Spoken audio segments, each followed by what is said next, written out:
just light. I'm gonna hit record. I'm gonna hit record Okay. and we'll see what happens. Yeah, yeah. No, I had the same response from another friend.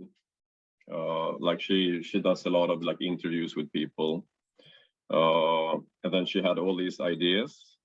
And like she also wanted to talk about the whole beach thing and consciousness. And then like the other day she said like no, but I think when we do it, can't we just talk shit? Can't we just make some jokes and have fun? Like it's always so much, and so much about spirituality, and let's just have fun. Yeah, I with you, I just feel like, just the conversation that is so overdue. Like I don't remember when I found your photo at some point last year, I think, wasn't it? And yeah, and there's always this conversation pending. I mean, it's not even pending. I suppose it's ongoing because we've been chatting on WhatsApp, we've been chatting on Instagram. But it doesn't, I don't have a desire to do an interview. I just want to chat with you to see how you're doing, what's happening in your world. I have a couple of themes and topics that I shared with you, things that I really would love to sort of touch on, but apart from that, I'm very open to have it as a very flowing conversation to see where we go with it. See where we end up. Yeah. So like, if I know you're not someone who probably loves introductions and all of that, but what would you like to share about yourself? What are you up to these days? What are you doing in your world? Yeah, that's a good question. Yeah, because you said that as well when we were writing. You said like, yeah, maybe you can do a bit of an introduction, and I really don't know how. Like, I think for anyone who's at least slightly conscious and aware, it's like, how do you do that? If you take out this is my education and this is my job, blah blah blah. Like, what do you truly say? And I don't know. I think, what can I say? I'm on a journey to step from the mind to the heart, and it's just that's the daily grind. Yeah, I think most the last few conversations I've had with people that are sort of floating in the same waters, it's the same, and I do feel the same thing. I think most of us have either changed or in the process of changing jobs, maybe are in a pause sort of creatively, or it's just how do you define yourself? What's the most important label there anyway, isn't it? It's kind of what's left when you take everything away, that feeling of maybe when you sit in meditation, like what's left, what is I, Yeah, and I think maybe it boils down to what we love, what we're passionate about, like for me, it's like number one is nature. It's all about nature. And yeah, I love animals. It's like the biggest thing that happened in my life recently was meeting a neighbor's dog 2 times the same day. I was just blissed out. He's super sweet because he has some type of trauma, so he's very scared of humans. But like the first time I met him, like he was like, and I was like, hey, and we were just friends right away, so that was great. Has that always been like this relationship? Because from our conversations, from exchanges, from the first blog post that I did about you, you strike me as someone who has this very intense relationship with nature. And I was actually reflecting yesterday how for me, especially last year, like something changed within me in terms of my connection with nature. So as a kid, I grew up in the city, and yet when I think about my childhood, I remember grass, I remember shrubs, I remember finding those places, sort of seeking out within the city places where we could, you know, connect with nature as kids. And it was such a natural feeling. Like my grandparents' house was also in a forest. So I really have very vivid memories of sort of intensely feeling that. And then I went through sort of period of my life with studies and work and travel and whatever. And that sort of moved into this feeling of, okay, nature is nice. We need to save it. We need to protect. We need to pick up, you know, like we have a duty to like pick up the crap that someone else leaves there, to collect garbage, like that kind of feeling that is sort of separating, because it's me and there's nature, and I should once in a while, you know, do my duty and some kind of thing like that. And then last year, especially, something really happened, like something really changed within me, where I realized like I can't love something that I see so separate. Like the only way you love something is that you stop seeing the separation. Like the only way the nature can become something that is just innately, you know, something that we look after, is because we suddenly realize like, no, like this is me, like I'm part of this. And last year I've had over and over and over, I suppose with all the restrictions and lockdowns and everything, this intense, it was like a craving, like to be out and to be just feeling like the nature felt different. It felt more alive. It felt more vibrant, more just speaking, to just sitting down on the ground and feeling like, okay, teach me how I need to be, because this is something new. This goes beyond, oh, let's look after and make some nice posters and so on, you know?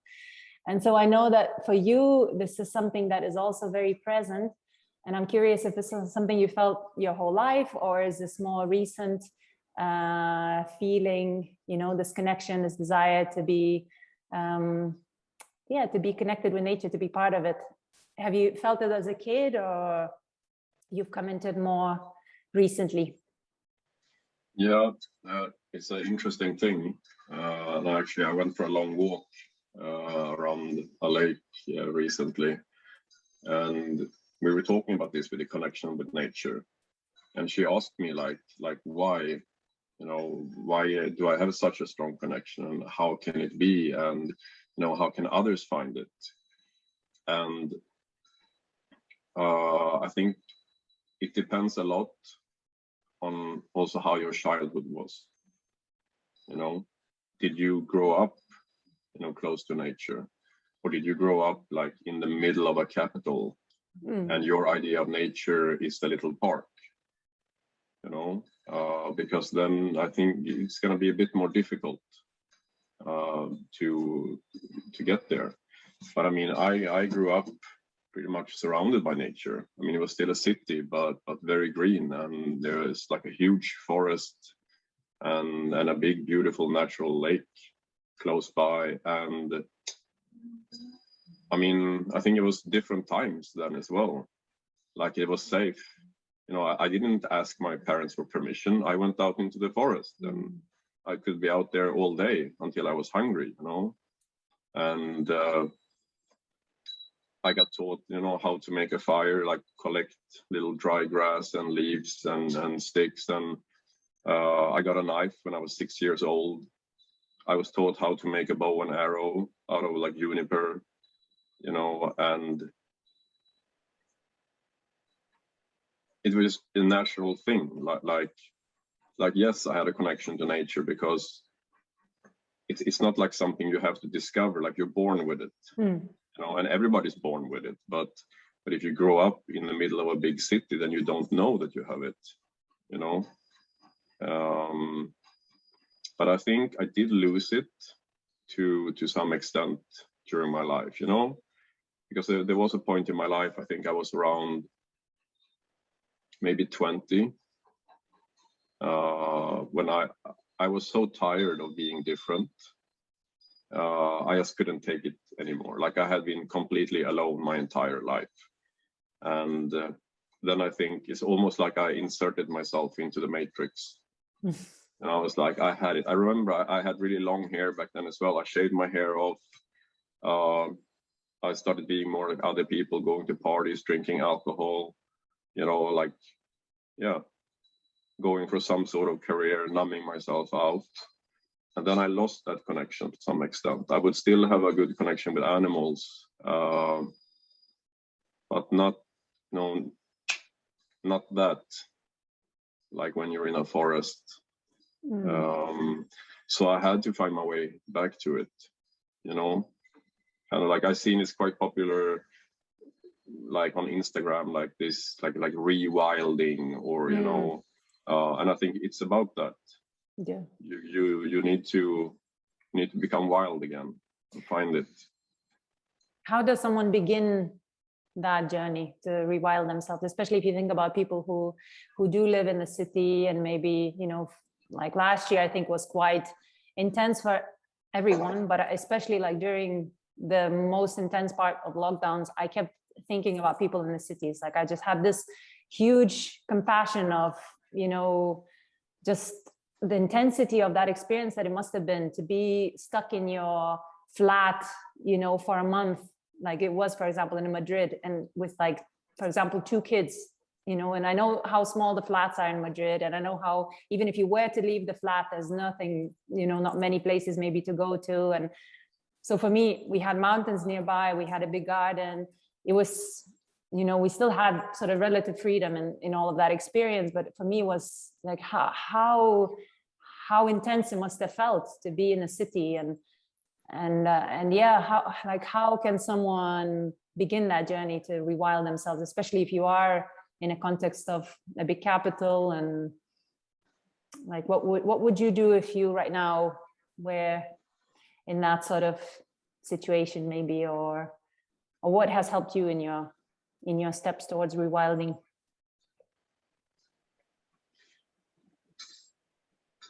Yeah, I think it's 2 things. I mean, one thing is to just go out into nature. If you have the possibility, like, get yourself a tent and go out alone. And I think for many people that's really scary. But I mean, you don't have to do it for 5 months. Like that was my lockdown. I was living in a tent for 5 months. So, and but you can do it. Sleep one night. One night outside. Actually, that was one of the things that I did do when I was living in the capital, like on, I guess, my darkest period. And I tried to figure out, like, what can I do? And I took a hammock and I went out and I slept one night in the forest. And I was absolutely terrified, Of course. It's like super scary, like what's gonna happen, wild animals, or maybe some creepy guy will come and attack me, but then kind of like you figure out, like, is that really what I'm scared of? Is it really the external that scares me? Or is I'm just like scared of being alone in silence? That's true. So yeah, no, like if you can go out into the wild, and if there's not a possibility for that, then I mean, it's the same process. You go within, and that can be anything. That can be doing your yoga practice, doing meditation, doing journaling, introspection, or dancing. Be wild, like within just, you. Yeah. And I mean, it's a lot about breaking down your constructs, because if you're not wild, that means you're living in a prison. It's a prison of the mind, and someone has been lying, and you have been lying to yourself as well, and then you got to catch yourself and see, like, there are no limitations. Oh, I feel so embarrassed for dancing. Like that was me, super guilty. Like you need to go to a party and you need to drink like X amount, and now you can make a fool out of yourself. Yeah, just pretend. You can just imagine, like, okay, wow, now I had 10 beers, and then you just shake it, you know, and whatever it is, sing, dance, create, like just unleash yourself and be. I really like that, you know, because I had a thought of that maybe you'll go through some kind of advice or some kind of list of, you know, grow a seed, buy your own lettuce, or which are also great ways, I think, to sort of, you know, find out where your food comes from. When you eat food, realize that this is also part of nature. Hug a tree, like for me, that was, you know, it's such a stupid sort of sounding hippie, cheesy thing, but I found out last year what it's like to hug a tree. Like if you approach a tree and you say, I'm going to hug you now, and you hug and you feel into your heart space, something absolutely incredible happens. Like you actually feel the essence of this being that has been here for, you know, lifetimes. Like usually most trees have lives that are longer than ours and will continue after ours. And these sort of silly sounding things, but they are real. Like once you have the intention that I'm going to connect with this being, or saying hello to a plant, like, you know, this month I'm doing a month of connecting with nettle plants, because we have so many of them in our garden. And each time before cutting the plant, like I have a conversation with it. I approach it as a living being.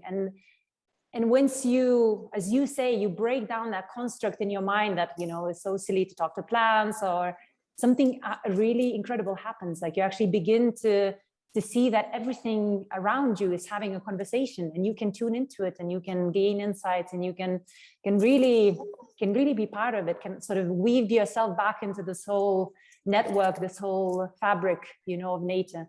But I absolutely love what you're saying, that to be wild, you don't have to be naked running through the jungle, you know, somewhere in the Amazon basin or whatever, but to be wild wherever you are. And maybe in the beginning it's tiny things, like, I don't know, letting your hair down, or letting your hair grow, or shaving your hair, or whatever it is that, you know, you feel that is a limitation that you've placed on yourself.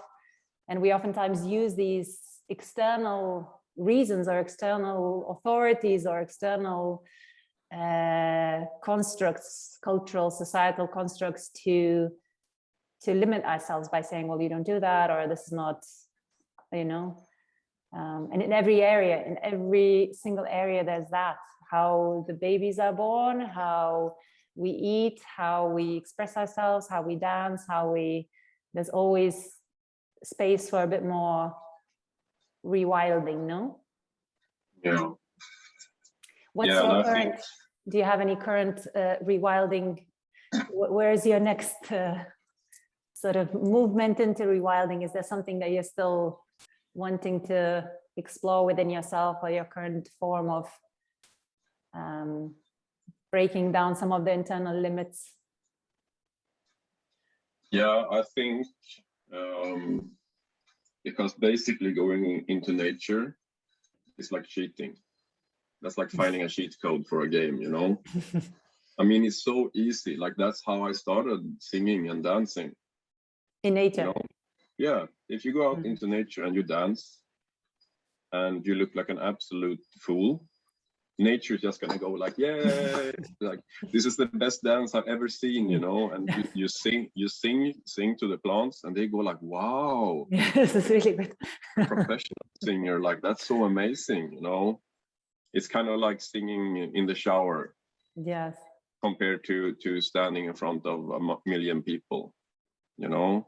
So I think my mission now is to be more that wild, like, but be able to be that in the middle of the city, you know. It can be done anywhere, but I mean, it's going to be much harder. Like we have so much conditioning and like about how we're supposed to do, you know. And it also depends where you live. Like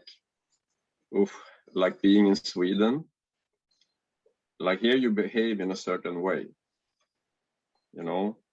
It's very Japanese in a way, you know, like don't be a weirdo, you know. It must be hard for you. Yes, it's very hard, you know, like just be a robot and be well behaved, you know.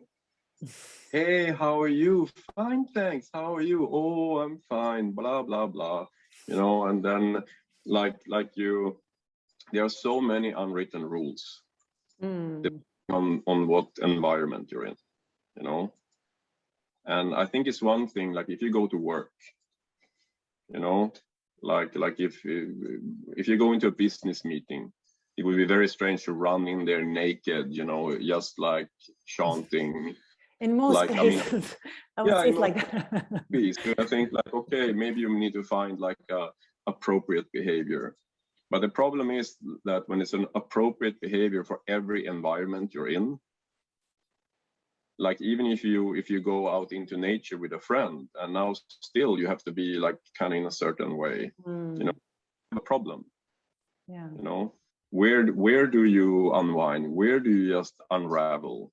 Where can you be wild? Where is it accepted? You know, so like at some point you just have to go like, okay, it's never accepted really.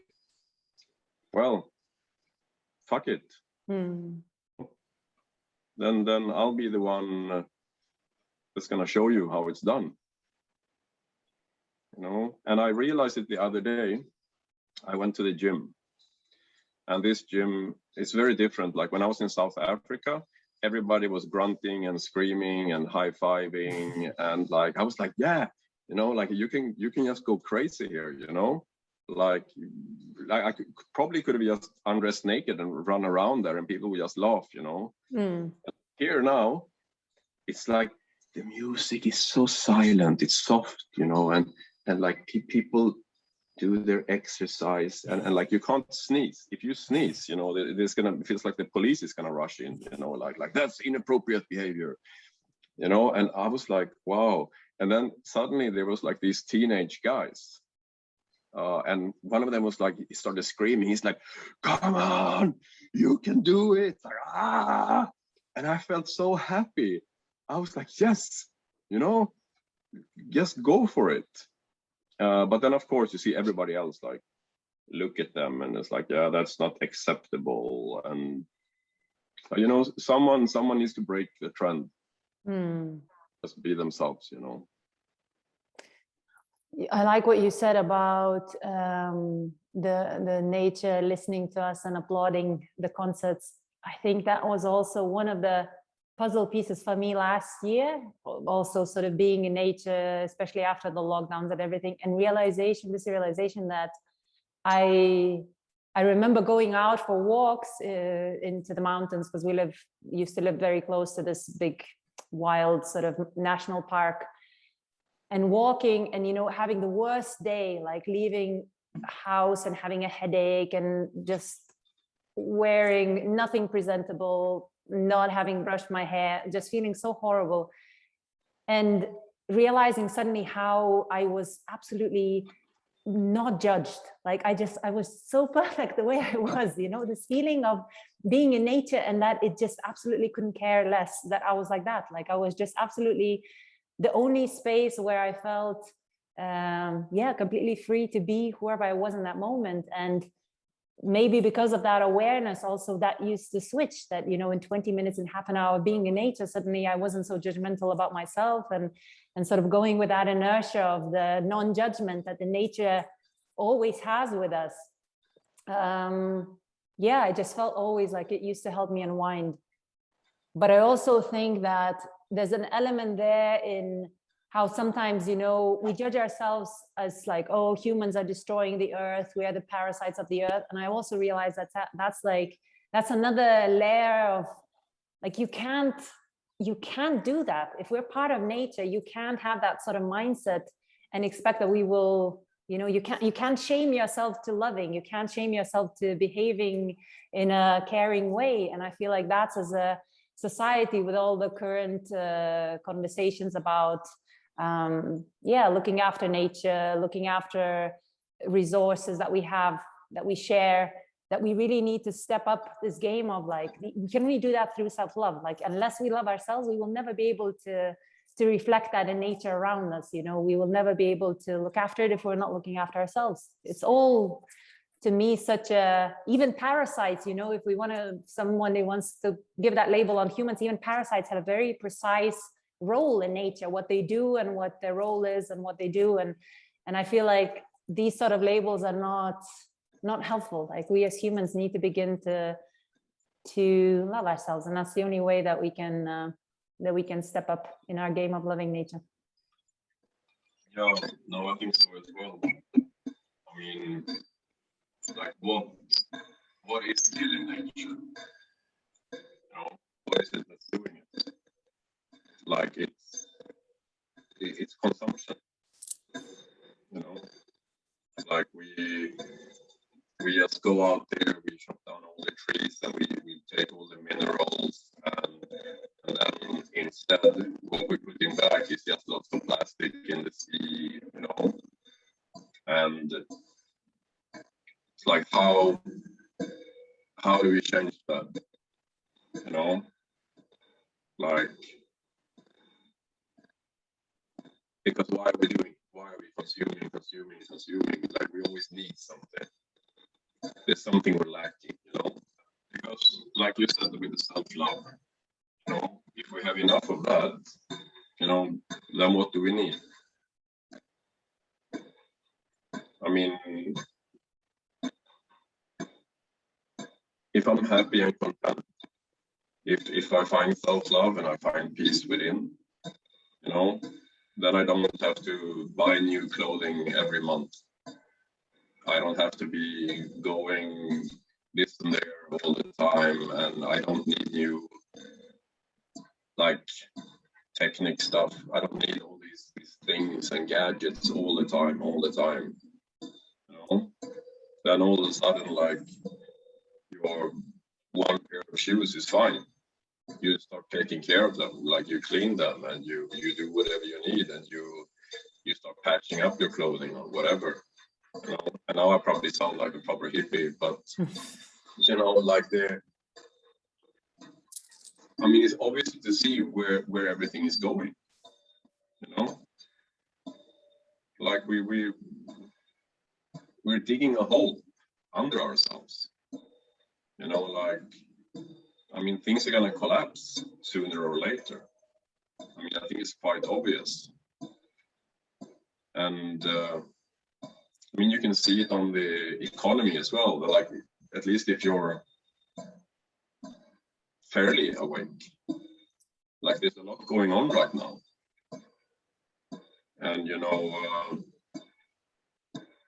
like, a lot of people think that they are scared, but the people who are really scared is the people on top, you know. And that's why things are happening as they are happening. You know, like, now they're trying to control everything, you know, because, yeah, things are, even if we live in abundance, you know, there's a limit. There's a limit how much this planet can take. You know, so we can't just keep consuming and think that it's going to be fine. There needs to be a balance. It's the same thing, like, if you grow a garden, you can't just keep taking and taking and taking. You know, you need to give something back. Otherwise, there's going to be no soil left. No? And that's the same thing with everything in life. There needs to be a balance between the giving and taking. You know, like, as much as you take, you need to give back. I mean, it's very simple.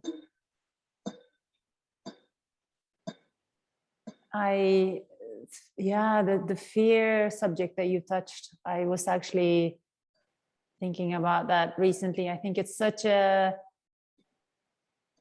I totally relate with what you're sharing, but I also feel like more and more, so every story that is sort of creating fearful response within me, that is beginning to seem untrue, Like even, you know, what you're sharing about now about resources and looking after the planet, I completely agree with the part that we need to find a balance. We need to find the part where we give back, because I feel like we have completely disconnected ourselves, like even being in a small way in nature and, you know, taking foraging or picking berries or whatever, we don't have anymore the relationship of even simple thanks to the plant, or, you know, how they used to do rituals and ceremonies of leaving some petals or returning back some seeds to the earth or whatever. But I also feel that like the scarcity part where we can't keep going is because this is going to collapse. I feel like I don't feel that anymore. I don't feel like any story that creates fear, especially if it's floating in the mainstream media, because now it's the next COVID is, you know, the climate change narrative and all of that. I feel like I don't feel that. I don't feel the fear of things collapsing, at least not in the sense of sort of damaging, harmful way. I feel like whatever is collapsing the old mindset, the old stuff that is no longer serving. You know what I mean? Like, I don't have a fear for humanity is about to jump off a cliff. If they do jump off the cliff, it's because we're going to begin to start flying, you know, or because we're about to move into something new. I don't have in me the sense of like, it's not very easy to scare me anymore. I don't know if you feel that way after last year, but for me, you know, like in the beginning of last year, there was a lot of like, which scary story do you relate more? The illness, the this, the that, the collapse, that what's going to happen, then what the people on the top, what the next narrative, where the future of the humanity is being led towards. And then there was a point in which I realized I am done with fear. I'm done with any narrative that is feeding these low states within me, you know, feeling fearful, whether it's for humanity, for climate, for health, for death, for like, no, absolutely stepping out of that and sort of realizing that the only truth for me, the truth for me personally, is not in a fearful state. The truth that I feel about the humanity and where we're going is very, very uplifting. It's very, very positive. And I would love to hear about like where do you feel in your gut and in your bones, you know, when you hear the stories, when you hear theories about what's happening, where we're going, and like what do you feel we're going? What do you feel about the future within you? Yeah, that's a really interesting question. Because if I entertain my mind, you know, where I see where everything is going, it can look quite like dystopian, you know. But as you say, like, what do I feel in my gut, in my bones? And then it's a different story. And I'm like, okay, like it doesn't make sense. Because like you just like look at like intellectually and logically, and it's like, okay, yeah, I mean, it's obviously going to hell. You know, yeah, it's like, yeah, like we're walking down this path, you know, it's like everybody's just gonna get like chipped and like go full AI, or at least live in a virtual reality, you know, in la-di-da land, while like everything's just falling apart around you. But like in my guts and my bones, I'm like, no, I don't. Yeah, I don't feel that. Like you know, there's something's happening. There's something going on. You know, it's yeah, and I don't know. Maybe like a lot of people talk about like a split. Yeah. You know? Maybe that will happen. Maybe there will be a big group who's just gonna live in the mega cities, you know, and get their fixes through living in a VR world, and then it's gonna be like some wild childs, you know, that return to nature. I don't know. I guess that's fine as well. You know, like I know where I'm gonna be. You know? But I also like, even with the split, like in a way, I do feel that there's a choice, you know, like people have always been free to choose whichever experience they're here to have. And there's not Like when you drive your car and you see someone taking a left out of some kind of roundabout, you don't go, hey, you're going the wrong way. No, because they're not going where you're going. You don't know where they're going, you know? So I feel like in life, in day-to-day situations, like how am I to say, wow, you're going the wrong way? Like, I don't know what they're here to experience. I don't know what mission they're on, you know? But as you're saying, like for me, it's a very strange sense of like, it's nearly right, like remembering.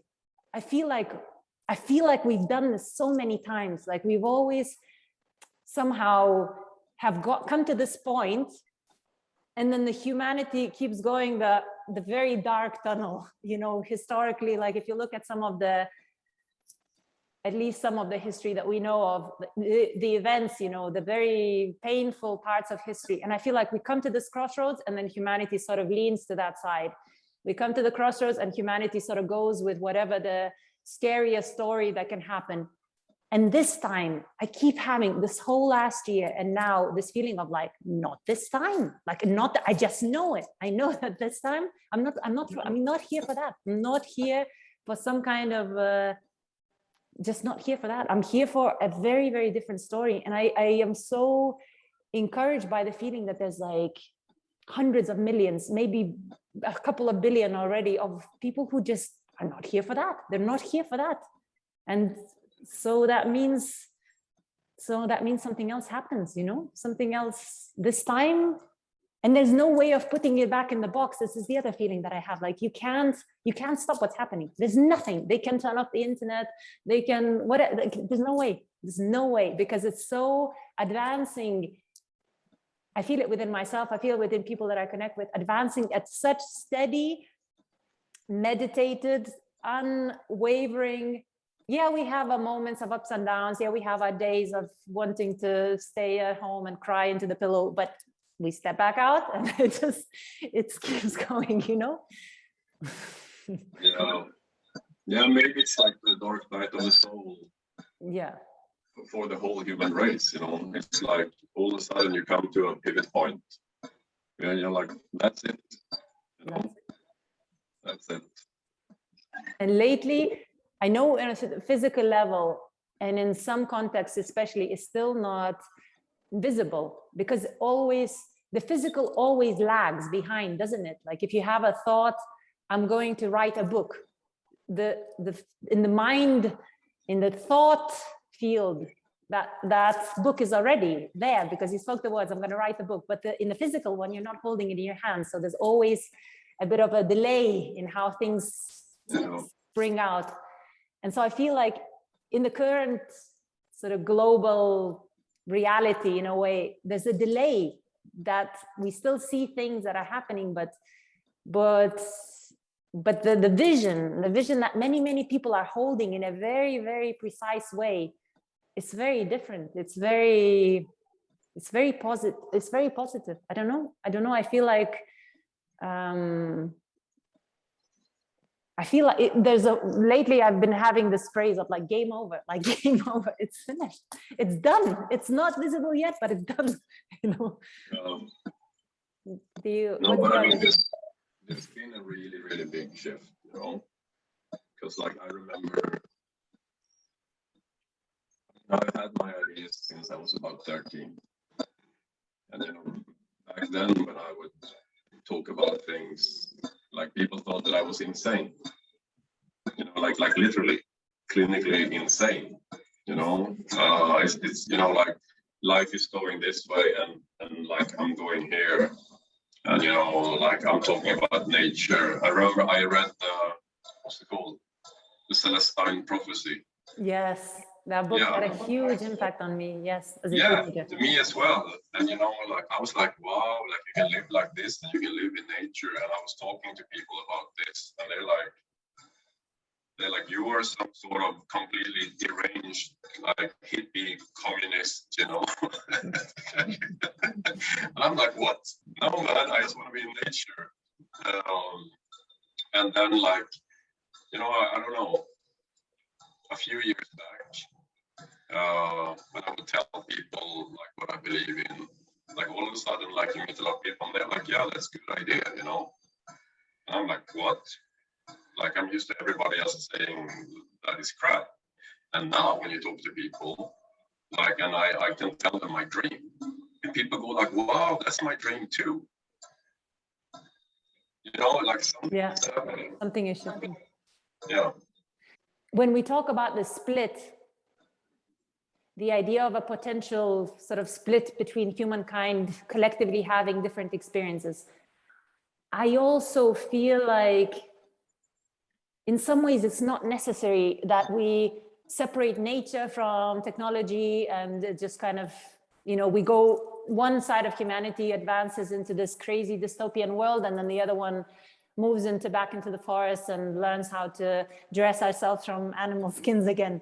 I really hold a vision that there's something so different that can be possible. Like I really feel like there's technologies that are absolutely in tune with nature and how we can use things, and that there's like my vision that I'm holding is for technology and nature lovers, and it's such, there's such a nice symbiosis that can be possible, you know. There's no reason why we can't be having both, like as long as the technology is not serving a particular group only and is, you know, heavily monitored by a particular group to control the rest, but that there is some kind of experience possible where, yeah, it's like an open source technology for everything, you know, where something like that. What do you think?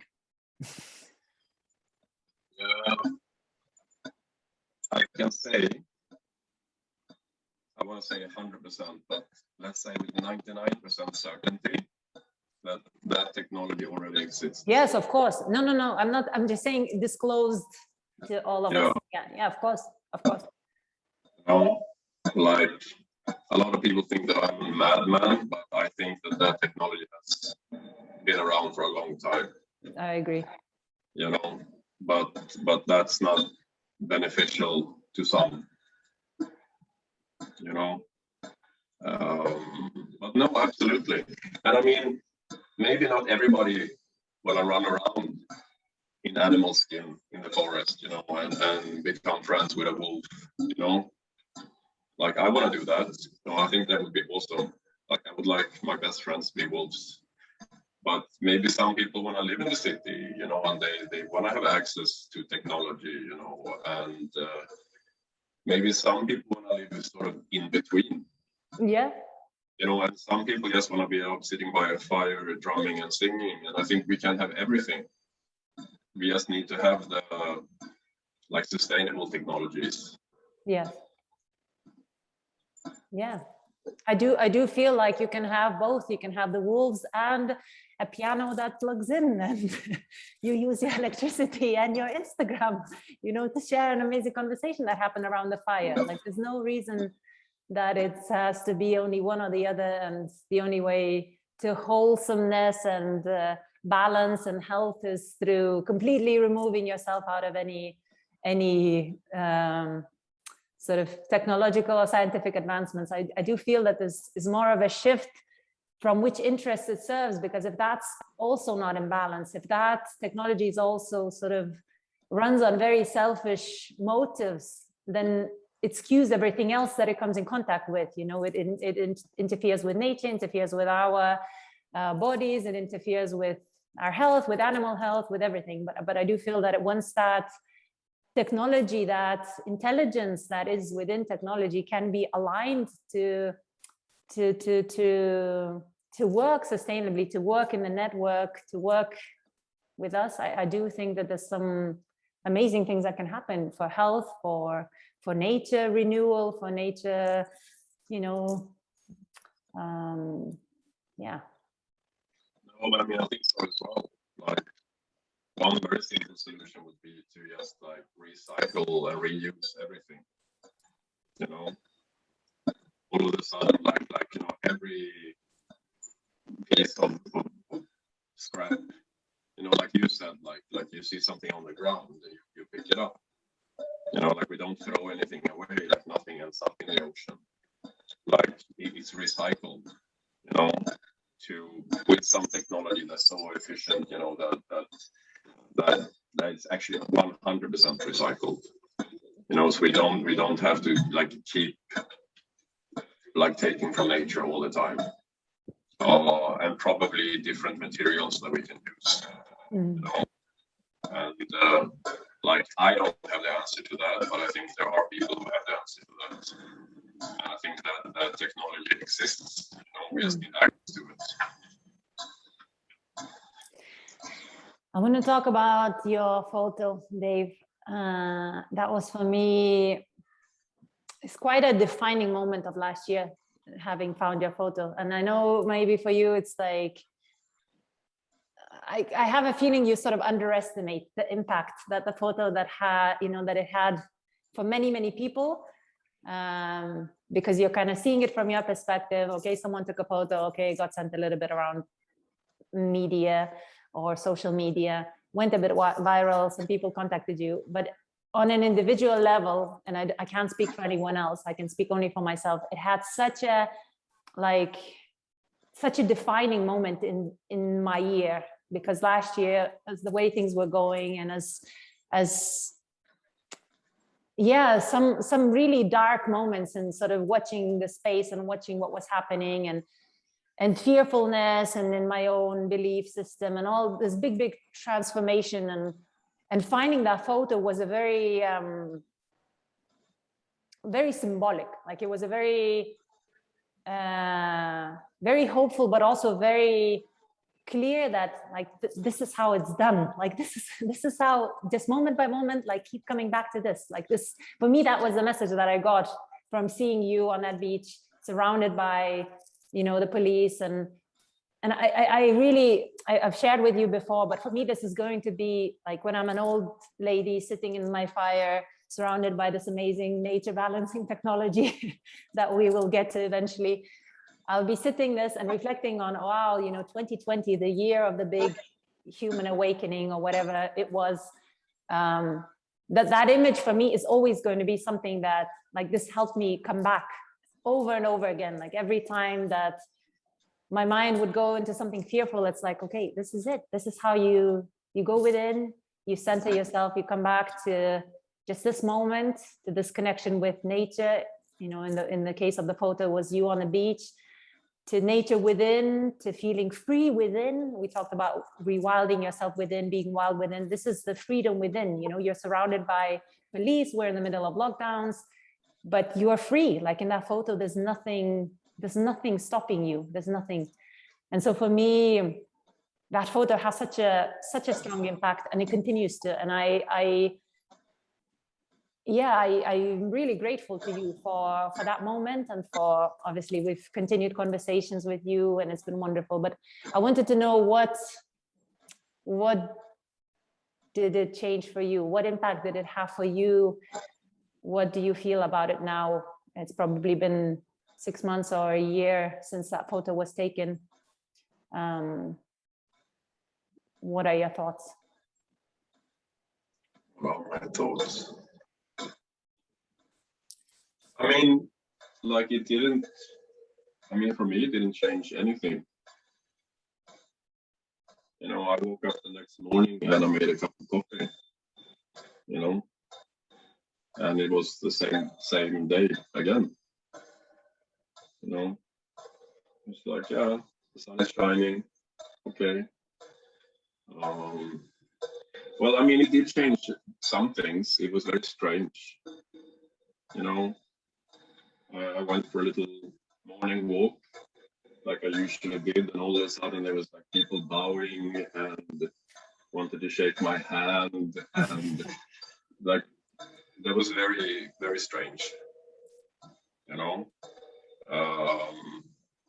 So I ended up hiding a little bit.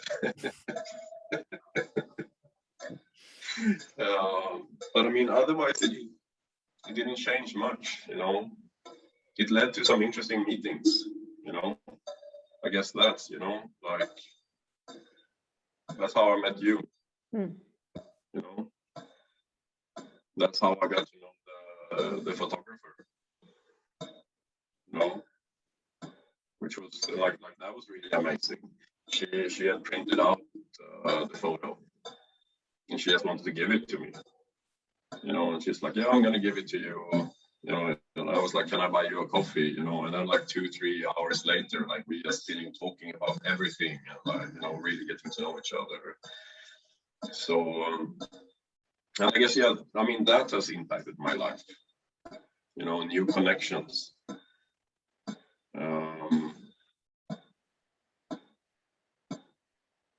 But like, otherwise, you know, it's just another day.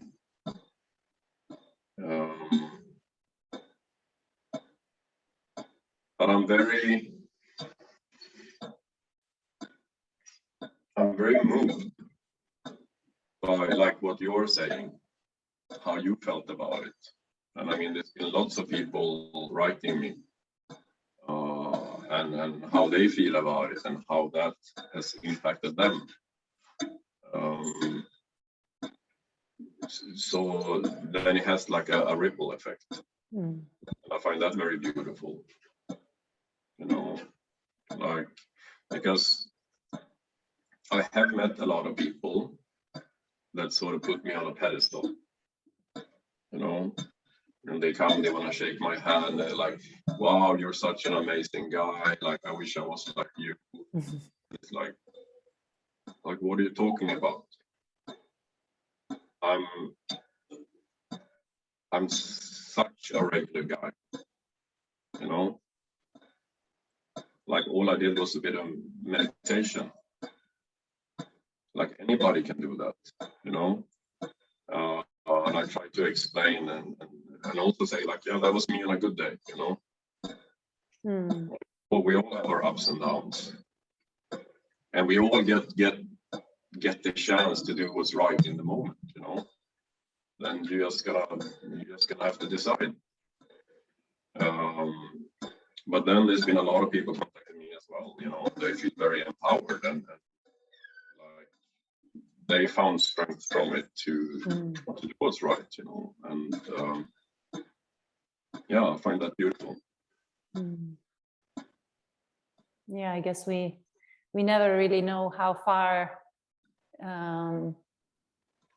reaching, you know, even small actions are. Like I find it such a expansive thought to think that any small change, any small choice always results in completely parallel experience. You know, anything that happens, whether I always use this example, like you eat a banana or an apple, how you make that choice, it's two different worlds. Because if you eat a banana, maybe you'll drop the peel of the banana on the floor, and then someone will slip and they will end up in the hospital, and in the hospital they will fall in love with the nurse, and then the child will be the president of the next country. Like you don't know what will happen with that banana.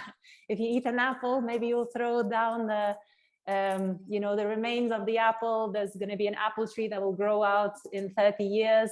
Some child will climb up, and then they will see. It's impossible to see, even from the smallest actions, like what ripple effect it has on the universe. And I think we sometimes underestimate, you know, in the big scheme of things, we sort of watch this virtual reality unfolding, and the people that look like they're in power, or if they're sort of making decisions for the humankind, and it's not like that, you know. No, I'm just seeing some people right now in front of a fruit bowl having like a complete anxiety attack from that. Existential crisis. Which one should I eat? Well, the choice is whatever brings you more joy in that moment. That's the choice. How you make a choice. That's the compass, I think, should be. That you look at them and you feel which one is sparking more joy, you know, which without attaching yourself to the consequences, because there's no way of knowing. There's no way of knowing.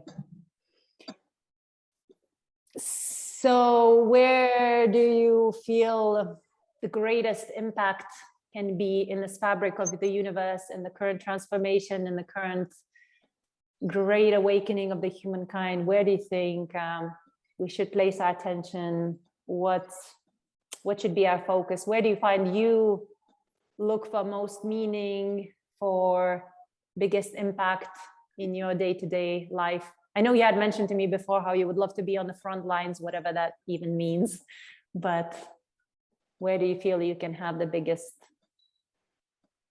impact right now? Going within. Yeah.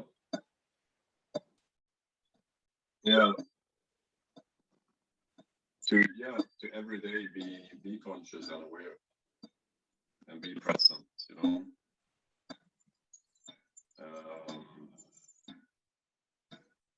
And I think like being on the front lines. It's you know, that feeling like you want to do something, you know, like let's go, you know. And but I mean,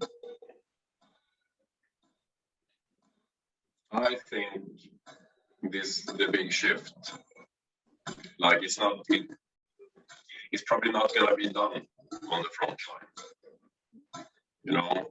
I mean, like for example now, like you see a lot of like protests, huge rallies, and I think it's great that people can stand up. You know, like we must be able to voice ourselves. We must be able to say no.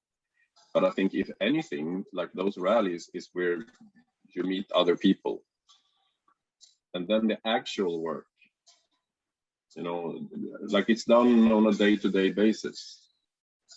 You know, it is choosing the apple or the banana, you know. You have to go with it. Like that's where the answers are, you know. And then you do your day-to-day choices. Like every little action, every conversation you have, every person that you meet, because you never know. That's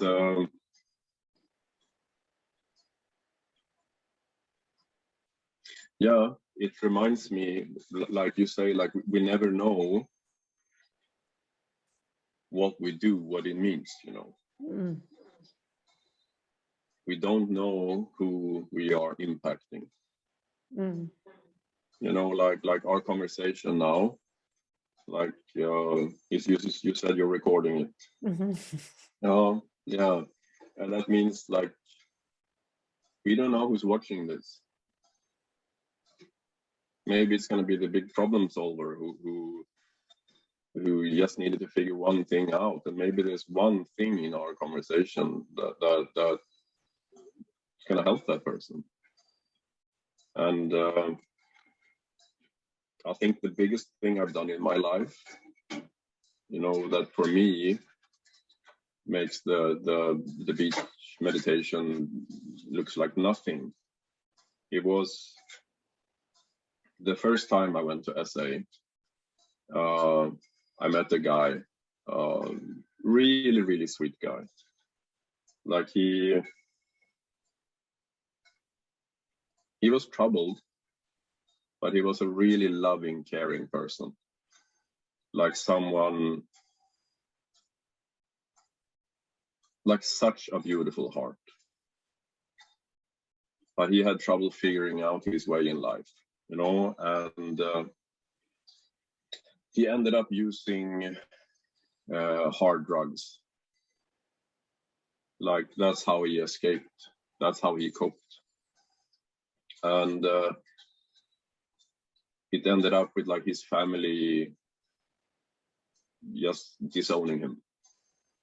And I guess like he couldn't keep his job, and he ended up on the streets. And and I heard the story. Like I knew what was happening, and then like usually every day I go for a walk, you know. Like I like to meet people, whoever it is, you know. Just saying hello, and like usually something happens, you know. There's always some mystery, like, you know, you just meet the right person and you have a conversation. And so I was doing my daily walk, and then I saw him, you know, and we talked a little bit, And I mean, he told a bit of a different story. I mean, he probably didn't want me to know, you know. And I was just checking in on him, and that was fine. And we said goodbye, you know. And then, like a week later, I met him, you know, just like, hey, you know, gave him a hug, and we talked a little bit. And yeah, he had some things he wanted to share. We had a bit of a heart-to-heart conversation, and then he was like, okay, cool, like, have a nice day, bye-bye, you know. Like 3 weeks later, I met him again, you know, and he was sad. I gave him a hug. We talked a little bit, and that was it, you know. And then I actually felt like crap, you know, because I felt like I'm doing nothing, you know, what can I do, you know? And well, I mean, I did ask him, like, I'm like, can I get you something? Because he told me he was sleeping outside now, you know. And like, can I get you a blanket or something? But I was really frustrated because I felt like I need to give this guy a home. I need to find someone who can get him a job, you know.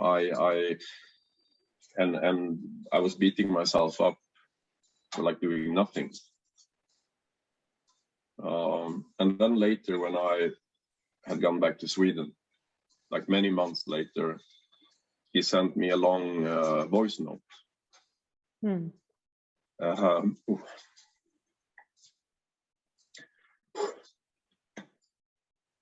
he was like, he was so happy, he was so thankful. And he's like you don't understand what you did for me. Because he had no one. He didn't have his family. All his friends had given up on him. And he said that, like, in the whole city, like when he was walking the streets, no one would even recognize him. No one would touch him. No one would talk to him. Even like when he was sleeping somewhere under a bridge and he could wake up, someone was kicking him.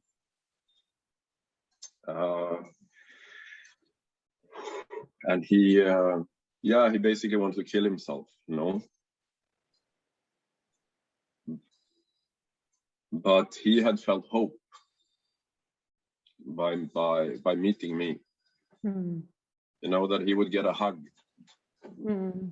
He got a hug, and then maybe I met him a couple of weeks later. He got a hug, and we talked a bit, and he felt hope, not only for himself, but he felt hope for humanity.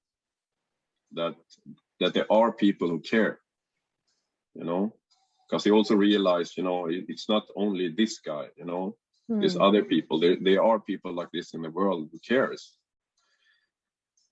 And now he lives on a farm, and he's very happy, you know. And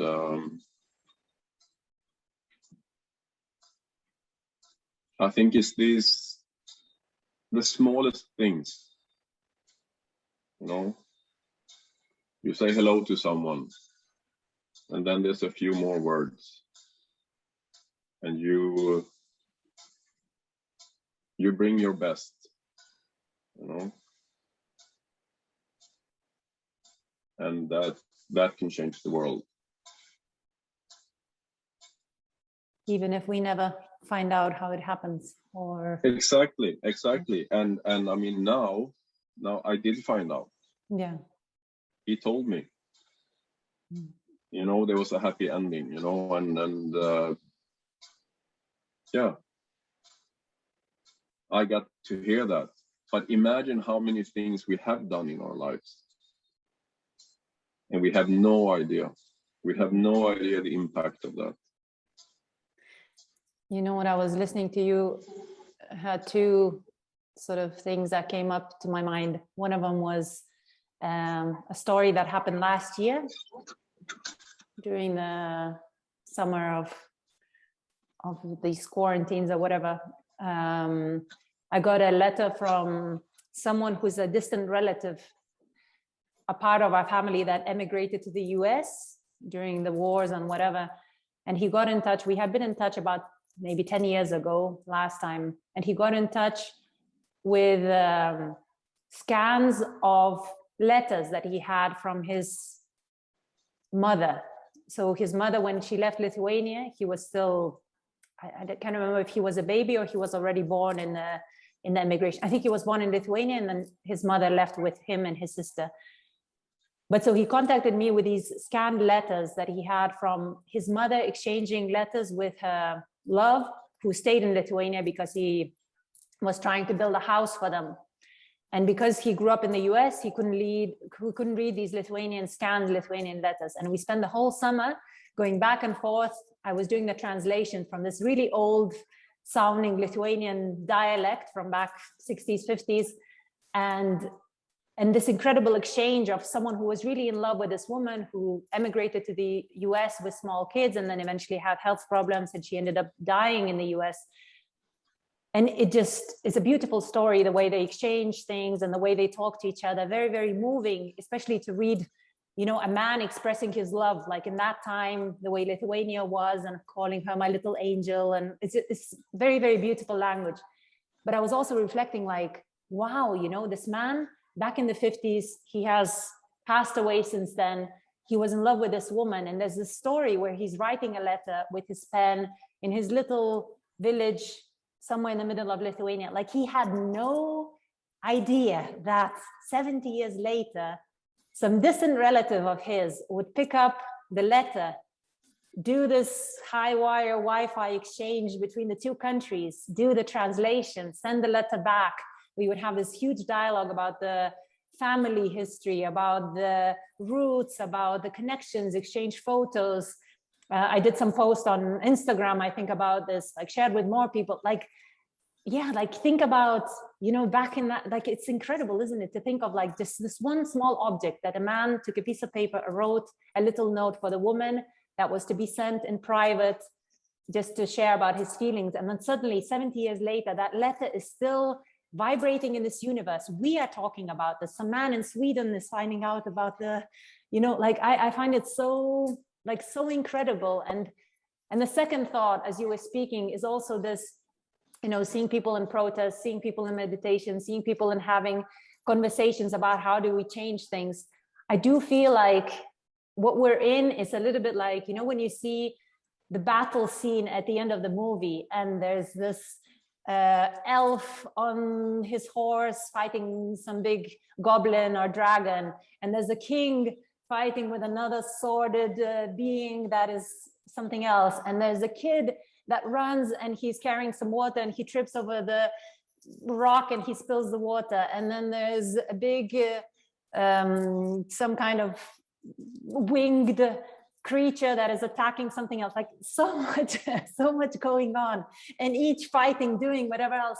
And then as you get to the end of the battle scene, you see that, oh wow, had not the baddie, let's call him baddie, had he not tripped over that rock and the boy had not spilled his water, the dragon wouldn't have slipped and wouldn't have killed the queen and the king. And like, everything is one. Like, in the story, everything connects. And so, even as we speak, like, yeah, the people who are doing the protest, they have to do the protest because that's their calling, and it has to happen. The person who is choosing maybe something that I can't choose or don't resonate as truth, they have to do that, because this is the only way that part of the story gets revealed or gets, I just have days of feeling this intense gratitude to everyone just doing what they have to do, and really stepping into trust that whatever happens, even if it looks absolutely crazy, even the choices that I think are absolutely, horrible, and I would never do that, and why is everyone doing that, and the baddie and the someone else, like just this, yeah, gratitude that this is how the story unfolds, and everyone is exactly where they have to be. Like, everyone is exactly where they have to be, because without that, the story cannot come to some kind of unifying conclusion. And yeah, and we don't know until the end of the story who is the bad guy and who's the good guy, because You know, in Harry Potter, you have to get to the end of the story and you find out that the wizard that you thought was the bad wizard, at the end, he's like the teacher that was keeping Harry Potter safe throughout the 8 movies, you know? So it's like this. And if a story is infinite, you can never say he's a bad guy or he's a good guy, because you never get to the end to find out, you know, who was doing what and how did the light come through because of the shadow that kind of activated it, you know? So I feel quite hopeful in a way, looking at the big picture as much as I can see it from my little window. And I have days of intense trust that everyone is exactly where they have to be, and everyone is making the exact decisions that they have to be making for themselves, even if they might look really strange from my point of view. But yeah. What final words would you like to share? Encouragement or tips or tricks or practices or insights for anyone watching who might be reflecting on what we are chatting about?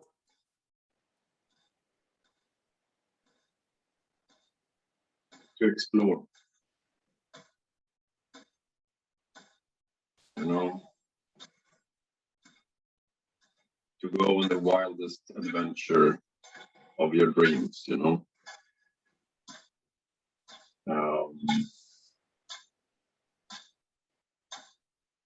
Like whatever it is you want to do it. That was like when I was growing up, I wanted to be like an explorer, an adventurer, you know. Like, and I would read these stories, you know, like someone goes on a big ship, you know, and they discover a whole new continent, you know. It's like, wow, you know, and like no one walked in this forest before. And then that dream disappeared when I grew up, because I was like, what? There is no more uncharted territory. Like there's a map of everything. And I was very sad. I was like, I wanted to be that guy, you know. But then one day I realized, but I haven't discovered it. I can go there and draw a map. Like it doesn't matter, you know. Like just go and explore. And then one day I realized that you can go inside. Then the world is even bigger. You can explore forever. And I'm like, I'm always a little bit cautious with my final words. You know, like what can I say? Do your yoga, you know. You should meditate. Brush your teeth. Yeah, like I don't know. Well, but like try it. Try some yoga, try some meditation, try gratitude exercises, try journaling, dancing, definitely dancing, you know, move that body, go out into nature, see if you like it, you know, maybe you do. Sit by a fire, tell some stories, talk to a stranger.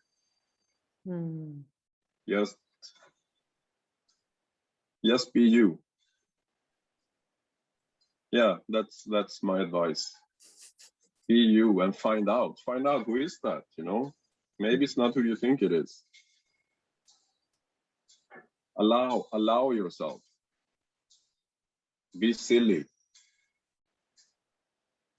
you know.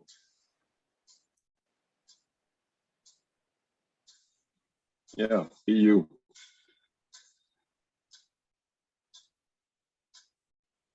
Those are good words. But final words. My final words. I think those are good words. Yeah. Well, I look forward to some day. I like I said, I'm very hopeful. I'm very clear about the future that I want to experience. And I can see a future where more and more of stories around the fire are possible again, with people from remote places and new connections, new communities, new technologies, new ways of returning, but not returning in the sense of taking a step back, but returning as in connecting back with ourselves and you know, making the most of the times that we're in now, because I don't think we have to go back to prehistoric times to access the wisdom that is available in our cells, in our stories, in our lineage, in our ancestors still living in our bones. I think we can access that knowledge and that wisdom from where we are now. And yeah, there's loads of stories to tell, and we can never know how they impact anyone listening to this. So yeah, I hope that whoever listens to this exchange, these stories, that they will at least enjoy them, and then that's the most we can hope. yeah. So thank you. Thank you. I feel like this conversation could keep going longer, and we could keep having tea and then take out the guitars and the drums and then light the fire and then sing and dance and, you know, enjoy the wild of nature, but maybe that's for next time. Yeah. So thank you. Sounds good. Thank you for your image. I'm going to print those photos, and I have 2 journals that I'm writing for my daughters, like reflecting on what's happening now, because I feel like the journals, I started writing them when I didn't even have kids. The first time I thought about my kids, I started writing them like a long letter, 2 different notebooks. And I write, you know, right now I'm writing about what's happening now, because I feel like even in a year, I won't really remember how I feel, and reflecting as a mother in a way, like this is the times, and it's very strange because I can't explain to you what's happening. You're still so small, but I want you to know that this is what I'm feeling. And so the photo of you in your meditation pose is going to go into those notebooks to say, this is the image that has made a huge impact in my life, and something that really helps me to just, yeah, keep coming back to centering myself and knowing that all is well. And we have the greatest power just within ourselves and in the present moment. So thank you. Thank you. Have a beautiful, beautiful rest of the day. And I'm sure we'll chat again. We'll keep connecting. Yeah, definitely. All right. Thank you, Dave.